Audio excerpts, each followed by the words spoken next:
Hey everyone, welcome back. In today's video, I'm going to show you how to redeem your promo codes in Roblox. Yeah, you got that right. You can unlock exclusive items in Roblox by redeeming promo codes in just a few easy steps. Promo codes are a great way to enhance your avatar with free accessories or other in-game goodies. That's it, let's get started.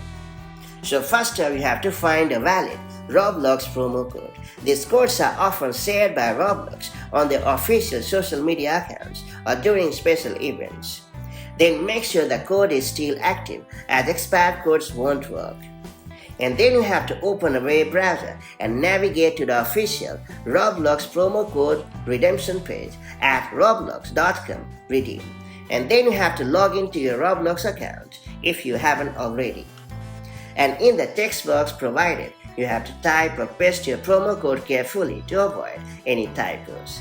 And then you have to hit the redeem button. If the code is valid, you'll see a confirmation message and the item will be added to your inventory.